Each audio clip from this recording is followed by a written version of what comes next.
Greg, what's our first headline? Our first headline is about one of my favorite NFL players, Phillip Rivers, who revealed this week his wife Tiffany is due for their 9th kid.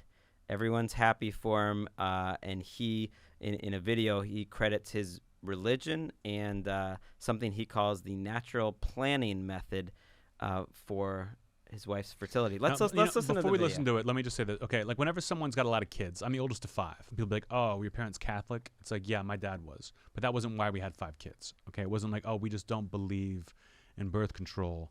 So you can like be Catholic and still have a family the smart way and not overextend yourself and destroy yourself financially by just cranking out kids. Phillip Rivers doesn't have to worry about money. He's Catholic, but he also, I think more than just Catholic, he loves the bone. All right, play this video. And we're going to play it in its entirety. This is him doing a video promoting the natural planning method. And when I heard it, I was like, this is insane. When I say natural family planning, many people probably wonder what in the world is that. And I even thought the same thing. He sounds so intense. When Tiffany and I got married, and it was, for us, it was a fancy word for no contraception. I like how it sounds so scientific, the natural planning method. Yeah, like having unprotected sex. It's not doing anything. That's been the method for a couple thousand years. Yeah. You do it all off your wife's cycle and what day she's most fertile, what day she's not fertile, so therefore you can together either really try to have a child or really not. There's been many wives who have practiced this with their husbands that attest to the discipline and the sacrifice, that pleasure. Discipline and the sacrifice. Self-centered culture today. Imagine talking about your wife in this way, on camera, and being happy with it. I feel bad, though, because Phillip Rivers seems like a genuinely great guy, and his wife loves him.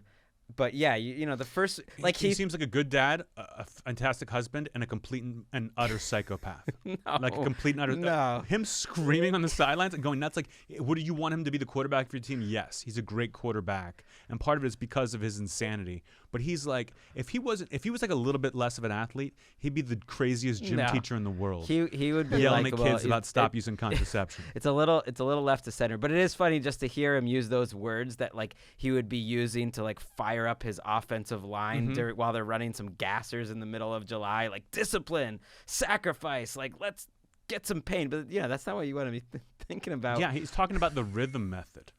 He's talking about things that get people kicked out of high school. All right, as this sweet new program. I checked out the website. I mean, it's all about, you know, trying to time the calendar so you're either going for it or you're not. This is insane. It's like if you love God, then you get yourself a calendar. And you only have sex on the right days, not the devil's days, unless you want to have 9 children, and then you go ahead.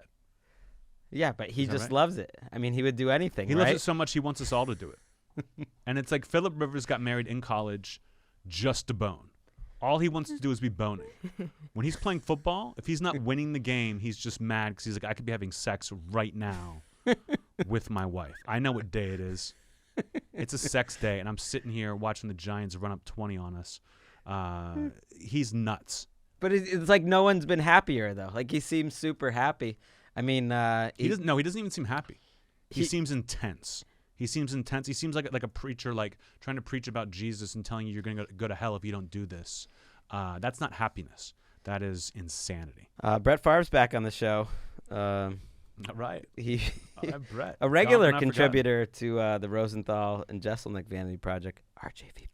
But we haven't heard from him too much this year until one of my favorite stories of the year. A white supremacist group tricked Brett Favre into giving him a shout-out. It had to do with this app called Cameo where you can pay a celebrity to record a message for you.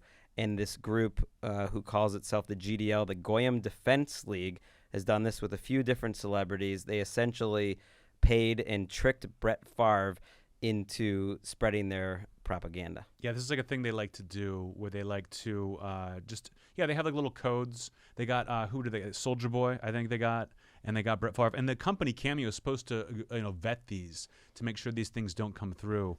But they dropped the ball here.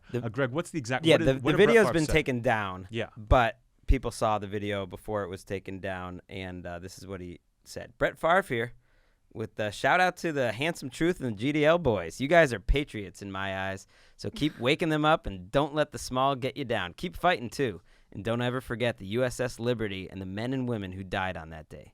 God bless and take care. That's I don't think Brett ad-libbed any of that. I'm sure he just read it word for word verbatim. So I don't think Brett Favre is to blame at all for this. It's just a little embarrassing for him. More embarrassing for Cameo. Well, I think it'll probably hurt why them. is Brett Favre, by the way, doing this? $500 is $500. I guess. What are those? He does the copper arm commercials. I just feel like for the level of stature of celebrity and career that he had, he should be going a little higher. He should have a little bit of dignity. Yeah, a little more standards. Exactly. I don't know. Maybe crossbows cost a lot of money.